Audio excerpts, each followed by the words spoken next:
Panginoon. Sinasambahan namin sa lahat ng sandali at sa lahat ng oras ng aming mga buhay, Panginoon.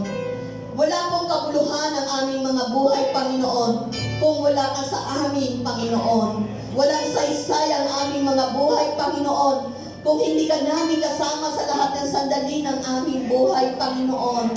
Anumang sitwasyon, Panginoon, anuman ang aming mga pinagdadaanan, anuman ang aming mga kalagayan, Panginoon, nakikita mo at nababatid mo ang lahat ng ito, Panginoon. Salamat, salamat, Panginoon, dahil sapat at sapat ka sa buhay ng iyong mga anak, Panginoon. Ni minsan, Panginoon, hindi mo kami pinagkulang, Panginoon. Hindi mo kami pinabayaan, Panginoon. Hindi ka umalis sa tabi namin, Panginoon. Lagi ka namin nararamdaman sa aming mga buhay, Panginoon. Kaya maraming pong salamat, Panginoon. Ikaw ang Diyos na dakila, Panginoon. Ikaw ang Diyos na dapat namin sambahin, Panginoon. Ikaw ang Diyos na dapat namin itaas at papurihan sa aming mga buhay, Panginoon. Maraming pong salamat sa iyo, Panginoon. Tunay, Panginoon, na sa bawat hininga namin, Panginoon, sa bawat sandali ng aming buhay, Panginoon, ikaw ang nagbibigay nito, Panginoon. Kaya maraming pong salamat, Panginoon. Pinupuri ka namin, Panginoon, at sinasamba ka namin, Panginoon. Hayaan mo, Lord, na ikaw lamang, Panginoon, ang aming mapapurihan sa umagang ito, Panginoon. Hayaan mo, Lord, na makaabot sa iyo, Panginoon, ang aming pagsamba at pagpupuri, Panginoon. Tunay, Panginoon, na wala kaming magagawa, Panginoon, kung wala ka sa aming mga buhay, Panginoon. At hindi namin makakaya ang lahat ng aming mga pinagdadaanan, Panginoon, kung hindi mo kami tutulungan, kung hindi mo kami gagabayan, kung hindi mo kami papatnubayan, Panginoon. Kaya Lord, sa iyo namin inaalay, pinagkakatiwala ang lahat, Panginoon. Ang aming pagsamba, Panginoon, ay sa iyo namin ibinibigay, Panginoon. Hayaan mo, Lord, na ang mga puso namin bato, Panginoon, ay palagutin mo, Panginoon, upang kami, Panginoon, ay makapagpuri kami ng totoo, Panginoon, makapagpuri kami ng walang itinatago sa aming mga puso, Panginoon, makapagpuri kami, Panginoon, na ikaw lamang, Panginoon, ang matutuwa at masisiyahan sa aming pagpupuri, Panginoon. Tunay, Panginoon, na sa bawat sandali ng aming buhay, Panginoon, hindi namin alam kung hanggang kailan, kung hanggang saan ang aming mga buhay, Panginoon. Ikaw lamang, Panginoon, ang nakakaalam nito, Panginoon. Ikaw lamang ang nakakabatid nito, Panginoon. Kaya, Lord, tulungan mo ang iyong mga anak, Panginoon. Nagugulin ang aming panahon sa paglilingkod sa iyo, Panginoon, at sa aming pagsunod sa iyo, Panginoon. Walang kabuluhan ang anumang bagay sa mundo nito, Panginoon. Maging material, Panginoon, kung wala ka sa buhay namin, Panginoon. Kaya salamat sa iyo, Panginoon. Hayaan mo, Panginoon, na maranasan ka namin sa araw-araw ng aming buhay, Panginoon.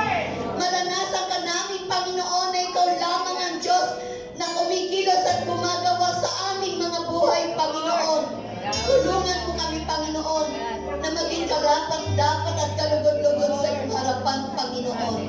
Salamat sa iyo, Panginoon, sapagkat ikaw lamang, Panginoon, ang dakila sa lahat, Panginoon, at dapat naming sambahin sa aming mga buhay, Panginoon. Lord, hindi ka nagkulang, Panginoon. Hindi ka nagpabaya sa iyong mga anak, Panginoon. Kaya maraming po salamat, Panginoon. Nararanasan namin sa araw-araw ng aming buhay, Panginoon, ang kapangyarihan mo, Panginoon. Ang victorious, Panginoon, na aming nararanasan sa aming mga buhay, Panginoon. Kahit nahihirapan kami, Panginoon, kahit nasasaktan kami, Panginoon, kahit lumuluha kami, Panginoon, at nalulungkot kami, Panginoon, nandiyan ka, Panginoon, upang kami alipin, Panginoon, upang alisin mo ang lahat ng alalahanin sa aming mga puso at sa aming mga buhay, Panginoon. Kaya maraming pong salamat, Panginoon. Ikaw lamang po, Panginoon, ang pwedeng makagawa nito sa buhay namin, Panginoon. Kaya wala kaming dapat ipagmalaki sa aming mga buhay. Lord, sa iyo namin ipinagkakatiwala ang gawain ito, Panginoon. Hayaan mo, Lord, na Tunay, Panginoon, na makita ng bawat isa, Panginoon, kung gaano ang iyong kapangyarihan at ang pagkilos mo sa bawat isa, Panginoon. Tunay, Panginoon, na ipahayag mo at ipakita mo, Panginoon, kung ano ang nais mong ipagawa sa bawat mga anak mo, Panginoon. Huwag mong pabayaan kami, Panginoon, na manatili na lamang sa isang tabi, Panginoon, na walang ginagawa, Panginoon, kundi, Panginoon, gumawa ka ng himala sa aming mga buhay at kumilos ka, Panginoon, sa aming mga buhay, Panginoon. Gawin mo, Panginoon, ang pinakamainam at pinakamabuti para sa iyong mga anak, Panginoon, upang maging kalugod-lugod kami sa iyong harapan, Panginoon. Ikaw lamang po, Panginoon, ang aming pararangalan at itataas sa aming mga buhay, Panginoon, sa bawat magsasalita, sa bawat magpapahayag ng iyong mga salita, Panginoon. Bigyan mo sila ng mga labi na nagmumula sa iyo, Panginoon. Mga boses na nagmumula sa iyo, Panginoon. Mga salita na nagmumula sa iyo, Panginoon, na siyang tatagos sa aming mga puso, Panginoon, at magiging isa sa pamuhay namin ang lahat ng ito, Panginoon. Aming Diyos na makapangyarihan, tunay, Panginoon, na walang bagay na hindi mahirap sa iyo, Panginoon. Walang bagay na mahirap sa iyo, Panginoon, kaya ipagkakalog mo ito sa iyong mga anak, Panginoon. At tunay, Panginoon, ikaw, Panginoon, ang kikilos sa bawat isa, Panginoon. Mahayag ka, Panginoon. Mahayag ka sa buhay ng bawat isa sa amin, Panginoon. At nakita namin, Panginoon, kung ano ang mga plano mo at layunin mo sa buhay ng bawat isa sa amin, Panginoon. Salamat sa iyo, Panginoon. Sa iyo po namin ibinabalik at ibinibigay ang pinakamataas na papuri sa pangalan ni Jesus. Amen. Amen.